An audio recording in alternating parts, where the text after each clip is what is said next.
Hello and welcome to the Putong Podcast, episode 4, with the host, me, Kaleal Cerafici. If you're real ethnic, you're a real Italian guinea wop, it's Kaleal Cerafici. But you can just call me Kaleal Cerafici, or like all the kids in elementary school, Kaleal Ceraficis, because that's always a fun one. But I hope everybody's had a good week, or is having a good weekend, depending on when you listen to this. I guess it's really ambiguous now that I think about it. It is kind of just a floating episode that just goes out into the ethos, and people watch it whenever they watch it, if they watch it. So it's one of those things. But, basically what I did is Friday night, I went and saw the movie Nope by award-winning filmmaker Jordan Peele, also the guy who helped create Key and Peele, one of the funniest skit shows of all time. If you haven't seen it, you're insane. Go watch Slap Ass, Terrorists on a Plane, Intercontinental Breakfast. It's amazing. Okay? Slap Ass is basically Dominican baseball players, and he's addicted to slapping ass, and he calls it slap ass. Like, I'm so scared. I'm so scared. I'm so excited. Although I don't know if Dominican guys have a lisp like that. But anyways, so I saw the movie Nope. And for those of you who haven't seen it, I'll give it a 6 out of 10. I don't really know what the point of it was. It was good. I liked parts of it. I'm not going to say it was good or bad. I definitely liked parts of it. Some of it felt really weird. And that's, Jordan Peele, I guess. Same brain that came up with Key and Peele. But it was kind of hectic. It looked cool. It looked awesome. There was some seriously awesome moments. And Keke Palmer, Daniel Kaluuya, awesome. I love those guys. Other than that, though, wait till it comes out. Get it on DVR. Or just watch it somewhat, maybe illegally, on some streaming service from China or whatever, Who am I going to tell you what to do? I'm not going to tell you what's right or wrong. I'm not that type of guy. I'm not a police officer. I'm not a role model. I'm just a guy talking into a microphone in his bedroom with the air conditioner off, sweating balls, because it is almost 100 degrees out. And I want to do a podcast. And there's hot lights beaming on me. But, it is what it is.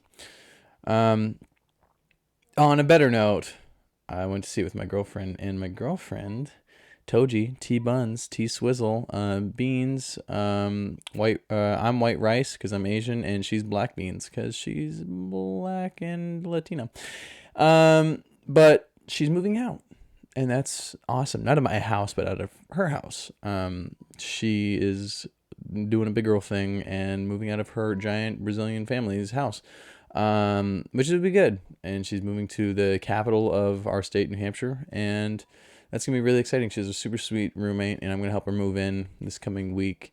And it's a big moment. And now I have a place to go and see her all the time.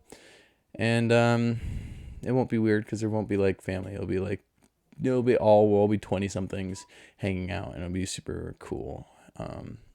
And her roommate's goofy. And, we'll see what happens. And there might be some microdosing stuff going on there. But, who cares? To each their own. You're not going to get in trouble. You live your life, man. If you want to see stars dancing across your ceiling, that's cool. If you want to go for a hike and, worry about skinwalkers or wendigos chasing you through the night, that's fine. It is what it is. I'm not going to chase. If you want to fight off imaginary demons, that's cool too. And speaking of fighting them off, taking the gloves off, the metaphorical gloves, my fight got canceled. Just a bit of a bummer. I was really excited for that kickboxing match. At the same time, I didn't want to fight in middleweight. I didn't want to fight in light heavyweight, which is 205. I wanted to fight in middleweight, which is 185. Think Israel Adesanya versus somebody like Vitor Belfort. Light heavyweights. I'm trying to think. There's tons of guys, but for some reason, because I just brought it up, my brain's not going there. It is just how that works. Brain shuts off, and yeah. Can't do anything about that. But it's canceled. It's a bummer. They wanted it. So the thing was, and here's the problem. Okay, so I was getting ready for the fight. I would have cut down to like 210 about 212, and then dropped water weight the night before. Just no sodium, no sugar, no carbs, anything like that. Just get super sad. And I missed my pizza, and I missed my caramel apples, and I missed all the soda and good stuff. I love Jarritos. Thank you, Cali Burrito, not a sponsor. But if you want to, what's up, girl? I'm out here. I love Mexican food. But it was just, it was tough because it was so rushed. I had 1 month to cut all that weight and then get an opponent, get in fighting shape, get in that mindset. And the only people they had to fight me, I guess my coach told me, is like there was only people who were returning older guys, more experienced guys. And when you have your first fight, it's supposed to be against somebody who has either lost a match or has never fought before. And so that's where I'm supposed to start. But the commission wanted to put me in against experienced fighters, and it was kind of like a Sean O'Malley moment where it was just throwing me at somebody to pad the stats and make their fighters look good. And I was like, whatever. I'm gonna have to go in eventually, so maybe I'll just go for it. I was like, well, yeah, that sounds good. And my coach was like, I already told them no. I was like, yeah, that's probably better anyways, so I can fight, get down to my weight class, and not have to worry about long-lasting brain damage, which is probably good if I want to keep acting and streaming, doing podcasts, doing things that include me talking, and I'll be like, blah, blah, blah, blah. I don't want to end up like London shop, because brain trauma sucks, man. It's just what it is. You can tell some people got hit in the head a little too hard. I don't want that to be me. I don't want to get hit in the head too hard and all of a sudden start talking like Popeye or sound like somebody face fucked a speaking spell. You turn the knob on a cow goes moo, and then you have to live with that for the rest of your life. I don't want to sound like it's basically what Stephen Hawking sounds like as a computer, but that's just what my voice sounds like as I talk. I don't want to deal with that. I don't even get the cool wheelchair to go with it. And I'm sorry if that sounds ableist. It's a joke. It's a joke. I'm not saying that people in wheelchairs there's anything wrong with them, but I'm sure if you asked them, they'd probably tell you, yeah, I'd rather be walking right now. That's just logical. I'm sure if you ask the guy that has the Iron Man hands, hey, would you like to feel stuff with your fingers? I'm sure almost 100% of the times they'd be like, yeah, please. I miss sensation. I miss being able to touch things with my skin and have little electrons shoot up into my brain being like, I touched that. Oh, I'm touching something right now. Oh, I miss the feel of titties. Bing chin. But yeah, it's just, I don't know where I was going with that. But. On a side note, the fighting did help, all the training. The action movie that I had been working on for a long time with my buddy Forrest, we just released it. This is a film called Agent Stone on YouTube, available now. You can basically just look up Agent Stone Forrest and you'll find it. Super easy. I got to help choreograph all the fights in it, and it was super fun. We had a professional stuntman Action Anthony, or Anthony Huang, and he came and supervised us. He really helped guide us along, tell us what sells, what doesn't. He had his camera out, and he just got to record, and really we put together a previs, which for most people who don't know, that's when you have an idea for like a fight scene and you want to show people what it's gonna look like, what the choreography is gonna look like, but you don't have time to fully record it. I am so sorry. Burp time. I can burp on command really easily. Anyways, I didn't mean to put that into your plug, Anthony. But it's just, it helps everybody out. And so we made a pretty awesome previs, and then we just went a day of and shot pretty much everything, and it was awesome. And then that film just came out. It is 10 minutes, and there is, I think, 7 different action sequences right one after another. It's just constant action. From after you get the base, you get the character, you see what's going on, boom, and you're just thrown into action. So it's 10 minutes of awesomeness. Anybody can watch it. It's only 10 minutes, You can sit down and have a good time. Show it to people. It's awesome. I plan on hopefully eventually doing like a talk at my high school that I used to go to, because I'm an alumni there, and talk about in a theater program what it's like to become a commercial and film actor outside of school, and how that kind of works, how to get started with that. Because I when I graduated, I was literally right into the deep end. There was nobody to help me. There was nobody to tell me what to do. I just looked up how to find auditions, found backstage, applied to like things, and like after 2 or 3 weeks of just applying to things, I got a call, like a message from this guy named Neil Goss, because I hounded him. There was a big project, and I found like his socials. I messaged him outside the app as well, and he got to me. He had me do an audition for this character Marco from Juvenile Delinquents, which I actually got. But he came and he messaged me, and he was like, yeah, send an audition. So I did it. And he looks, he's like, mate. He's like, I'm not gonna lie. He was okay. But there's some potential there. If you want to come in, we're having live callbacks in New York City. You can come audition in person. And I was like, sweet. I've never been in New York City. So we just took a trip out there. My mom and my grandma, we packed our bags. We went over there for a weekend, stayed in a haunted hotel. That was pretty interesting. And yeah, we did the audition. It felt good. It was awesome. I met my buddy Phil Blevins and Chata Gouldy Lim out there. Amazing actors. Chata is an indigenous actor, and his mom is a big indigenous rights activist. They're doing some amazing stuff out there in Oakland, California, and Berkeley, that area.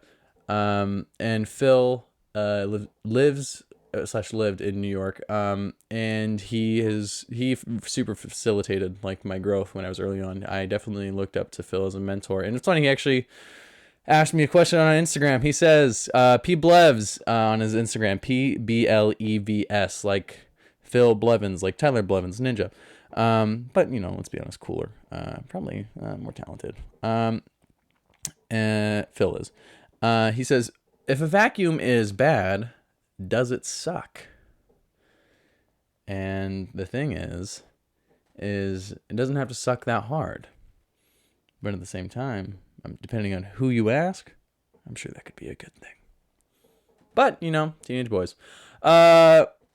Going on with the second question, because I'm already at this portion. Noah Pereira asks, what was it like to act as a superhero? I did a kind of a fan film, kind of a student film with Noah for Quinnipiac and our buddy Nick Slater. And it was interesting. I was in a Aquaman spandex suit. This is not on anybody. It was more fun hanging out with you guys than it was filming, just because I did not fit into a tight spandex suit at 250 pounds. I know we were going for the Momoa Aquaman look, but, it is what it is. You'll see definitely some bulge and some titty action going, as well as my chichos on my sides, bro. So... it was a good time meeting people, going to Quinnipiac, never been there. But, Connecticut could burn off the map and never come back, and I'd never go there again, because every time I go there, something breaks or somebody dies. And, yeah, I don't know. I feel like I'm good without Connecticut. It's not New England. It's not the South. It's this gray area that is it's just there. And, I talked to some of the people from Connecticut, and they kind of suck. Imagine all the people you think that like are in New Jersey or New York. Now make those people really mean, and that's pretty much Connecticut right there. Also super rich and or super poor, and definitely hating anybody who isn't them. Is that really opinionated and biased? Well, that sucks. because that's just what it is. That's just the way the cookie crumbles. Sorry, Connecticut. Be better. Thank you. I don't know if you guys noticed this, but I have this. I'm repping Daddy Dwayne's drip. It says hardest worker in the room, as you see my double chin just roll out from under me. Project Rock, Under Armour gear. Don't laugh at me. I don't really have muscles. I just load trucks. I don't lift weights. Boxing and lifting weights. Boxing and loading trucks. It's a good workout, actually. I kind of enjoy it. It's a good deal, Keeps me moving at least a little bit. That's all I really need, to be honest, is I can't just live super sedentary. Otherwise, I just play games. I get super competitive with the way I play games, too. I play a lot of Smite, Apex, some Fortnite. I just bought Naruto skins. I already said that in a different episode, but relive your trauma, I guess. And it's just been, super time consuming. I wish I had like a boxing gym at home, like one of those home gyms where you kind of got everything you need. You got an AC in the gym because it's so nice. I can train cold all day long, but if it's hot, dude, it makes me feel like I gotta fall asleep. Sorry for the audio listeners. That sound is probably awful. I just gotta fall asleep. I don't know how people can train in a hot environment. Like people who go to Thailand and they train in those gyms, like Tiger Team, Tiger Muay Thai. I cannot do that. If I'm like sweating like that and it's humid and I feel like I'm in like Satan's grundle, it's just I can't deal with that level of moist on my body. I have to like get out, go into the water or something. And like when you get out of a shower and you're wet for hours after you shower because it's so muggy and humid inside where you are because there's no AC. It's rough, and I'm glad I don't live in a third world country. However, I would like to visit, and I appreciate those countries for what they are, but I am very fortunate to be an American citizen who lives in this country and has the amenities that being a first world citizen provides. Now, that being said, I actually have a client who I work with that I coach at Title Boxing, and he's moving to Thailand because he got himself a Thai wife. And I was like, oh, well, that's good. Good for you. And I didn't want to take the easy joke and be like, you made sure she's your wife, right? Not your husband. But, I didn't even say it. Also because he's marrying her. So, but he's that type of like ex-military guy. He probably would have thought it was funny. But he's getting married to a Thai lady. I'm like, oh, that's almost Cambodia. But he said that when he goes there, he's building his own house because, you can, the American dollar in Thailand, the US dollar is worth a lot. So he's got an air conditioner. He's got a beautiful home. He's got like running water. He's got clean water. And that's what something we always joked about is like, he's like, I need to cut weight. I'm like, just when you go to Thailand, drink the water. And for any of you listening, don't drink the water. Okay. Because if you're not used to it, go shit. Okay? Because that water is full of bacteria, not necessarily parasites, but, let's be real. There's always a possibility. And stuff your fragile little tummy probably can't handle unless you've dealt with generations, hundreds of years, centuries, maybe even 1,000+ years of being a little jungle Asian person, and you're just sitting out there drinking pond water until your iron little belly can process it like a real champ, fighting through all those worms and bacteria cells and all that good stuff inside of that water that makes you so tiny and lean. But you get good old Benny, you get Charlie, you get Dan, the old expat, the 50-year-old American white dad who just decided he wanted a change of scenery, goes out there to that lush jungle, takes one sip of the water, and finds himself in a 2-week shit coma bent over a toilet with fiery Hershey squirts coming out of all cylinders. Shit's so hot it get retrogrades and you end up throwing up too. And then you drop, like 30 pounds because you're not eating, you're practically dying, you turn into an emaciated walking corpse. And you just happen to take a look in the mirror and like, oh, so good. And that's why Asians are real popular right now, because our tight, little, lean, soft bodies. And that's why it's so hard to tell if we're a boy or girl. Not me. I'm only half. I do have some big old titties, but I have no ass and a beard. And I've had this beard since I was, I don't know, 12 years old. Okay? I've looked like a 30-year-old Korean man since I was in 6th grade. The girls didn't like it. And it's this thing. There was like some weird statistic that the least attractive group of people are Asian men and black women. And I was like, well, that's not a good statistic. But then I thought about it. I was like, oh, I see a lot of Asian guys date black girls. And I wonder if it's just because we're ugly and love each other. But that's not true. I think black women are actually some of the most beautiful women in the world. That's just how it works. That's just the way the cookie crumbles. I mean, my girlfriend's black. She's Brazilian, black Brazilian, and I think she's beautiful. And then there's always people who grow up, those people who grow up and be like, oh, anybody can be beautiful. My grandma loves Asian men. She thought she was going to marry Jackie Chan for a long time. My mom has a crush on Brandon Lee, Bruce Lee's son. They find Bruce Lee attractive too. Obviously my mom likes Asian guys. It is just going to be how it is with the world. And I can't control that. Nobody should control that. But, you figure people will grow up one day and just learn to love whoever. And that's the big thing. We're going to draw it back to that. Love who you want. That was all a big sidebar from me talking about filming stuff. Speaking of which, after that award-winning Agent Stone film came out, won Best Action in the Hollywood Film Awards and the Gold Film Awards, and also won Best Actor for Forrest. Congratulations. We're filming another movie already.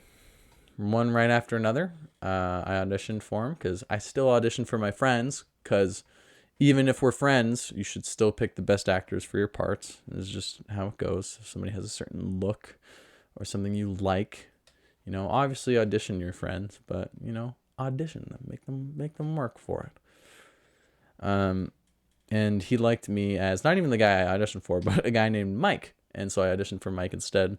And I got it. And I finished wrapping my parts. And this movie, I don't know if it was meant to be a comedy, but there is just a certain way that everybody is. That it is serious, but I think it has a certain level of charm to it that everyone's going to really enjoy. I think people are going to seriously enjoy this movie. I can't give too much away other than it's an Outer Banks-esque spin-off under the working title, I believe, Map Heist. It will be soon available under Forrest's page, Forrest Qualia. I believe that is Quaglia. I believe. If I'm wrong, I'm so sorry. I'll correct myself.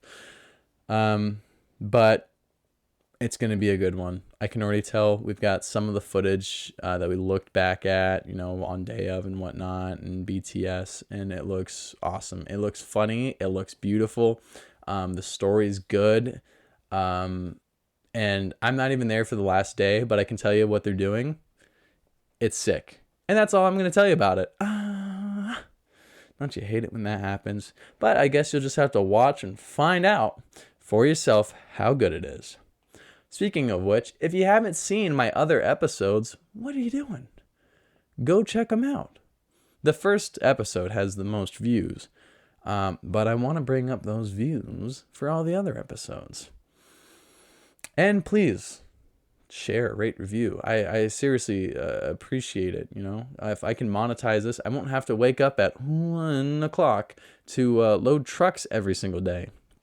I'm getting pretty tired of that, to be honest. I like the boxing and the coaching, but loading trucks every day is rough, buddy.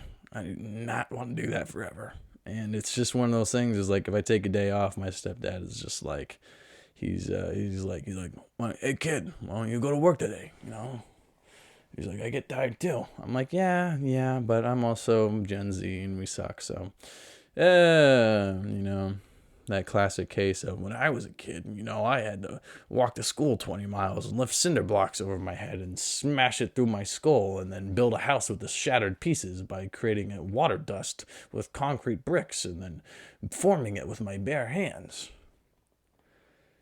And I'm like, well, you know, I had a bellyache and I wanted dunks. So I walked to school and was late. And at that point, it was just, if you get too many late passes, you get a detention. If you don't go at all, nothing happens. So I stayed home.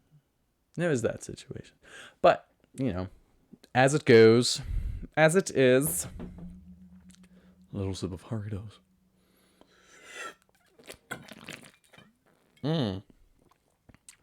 Delicious. Some ASMR for you. Speaking of things that don't make sense, there's this new Predator movie coming out, and it looks awesome. Don't get me wrong. I love Predator, like Alien vs. Predator. And it deals with a girl of the Comanche tribe, and it's all Comanche actors, so that's awesome. But as awesome as it looks, and as much as I like the premise, the trailer makes zero sense. This girl's talking about how she wants to be a hunter, and her friend's like, why do you want to be a hunter? We have a good life like this. Let the men be hunters. And she's like, I want to be a hunter. We already have Brave, by the way, okay? Brave was an awesome Disney movie, and she did perfectly. And she's like, I'm ready. And then she goes out, shoots one arrow at a bear at near point blank range, gets chased, almost dies. Bear almost kills her. Clearly not ready. So clearly unready teenage girl says she's ready, goes out, hunts, almost dies. Then it goes to her being the predator kills it and she sees it and it came down from the sky. And then she's like, I can't tell anybody about this giant monster hunting all of us because I have to protect them. Where if she told them, maybe the hunters would be able to defend themselves from the predator hunting them. But she's like, I won't tell anybody to keep them safe. So I guess surprise death is better than having the chance to defend yourself because you're such the little warrior. And just, yeah, I get what it's trying to do, but the trailer didn't make sense. It doesn't feel like it really belonged in that order. Like the person who editing it maybe could have made it less confusing, and maybe I'm reading too deep into it, but it just didn't make sense to me. It didn't feel like at that point it was a story that needed to be told because the trailer just kind of threw it off. I could be wrong. I'm gonna watch it. No way I'm not. I love Predator. I used to have all those action figures. I thought they were sick, and they are sick.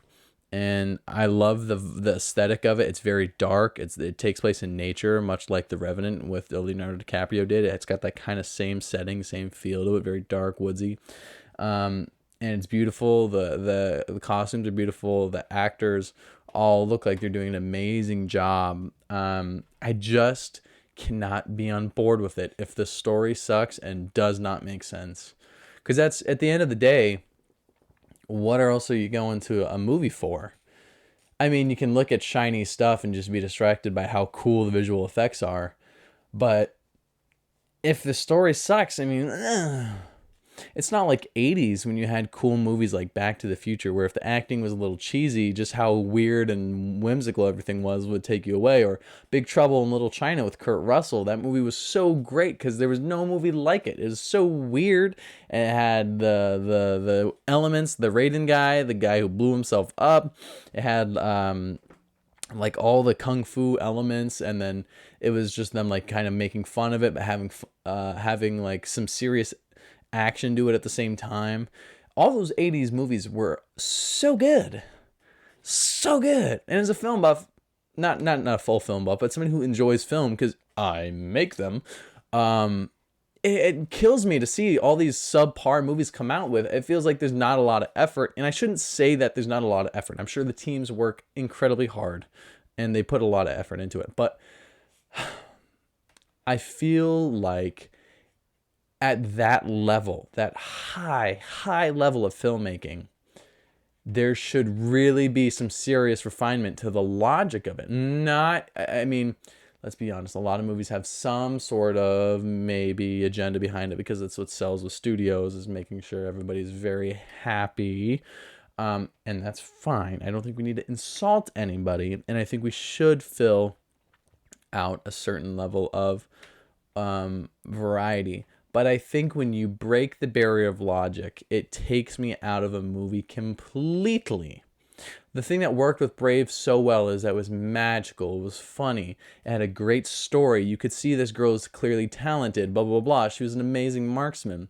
But with this movie, it feels like it's forced on you. You don't see any talent. In fact, you see her lack of talent.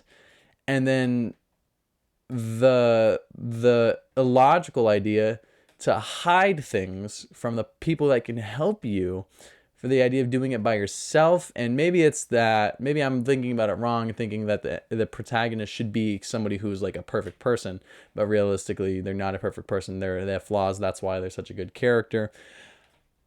I don't know. I can't tell you.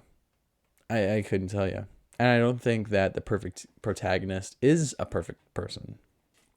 Not at all, actually. Flawed heroes are the best heroes.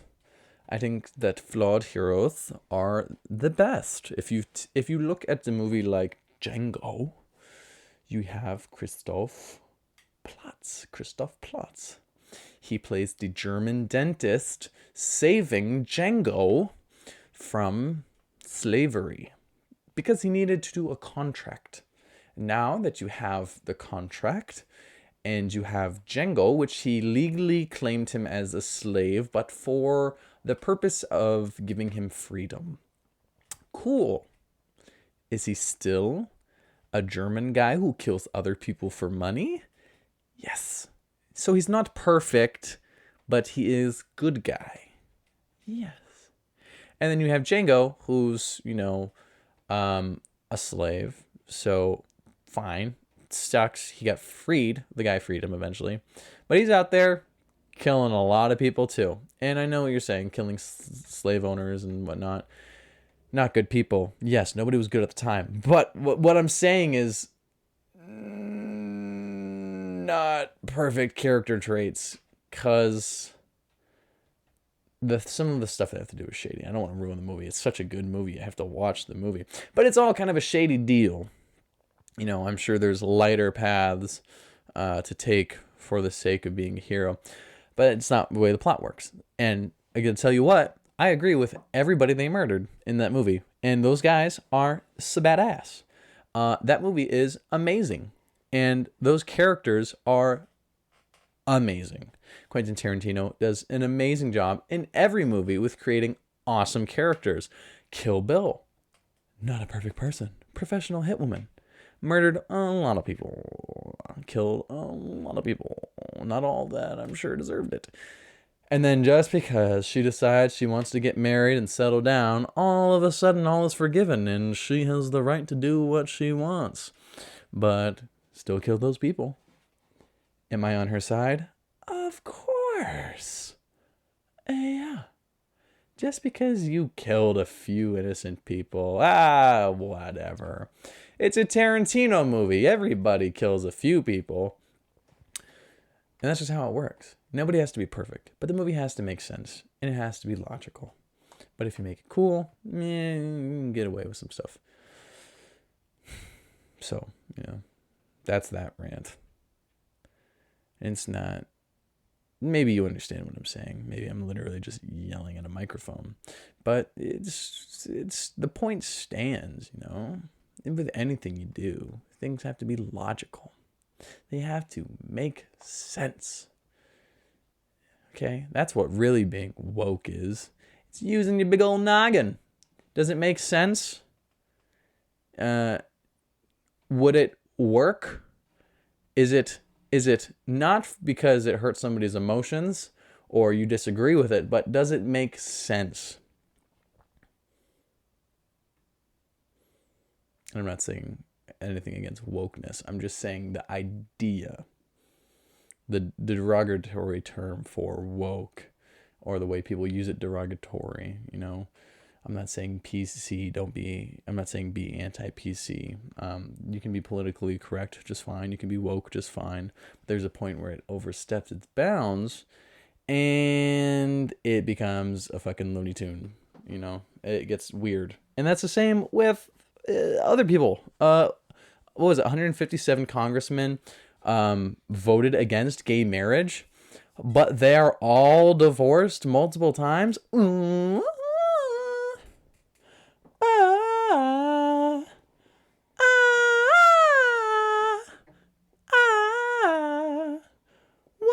the fuck? Doesn't make sense, bro. Doesn't make sense. Probably most of Texas.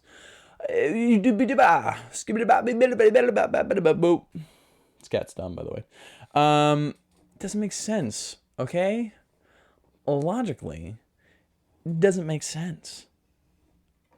You can't be mad if you're like, well, this goes against the sanctity of marriage because it's two dudes who like to mush butts together.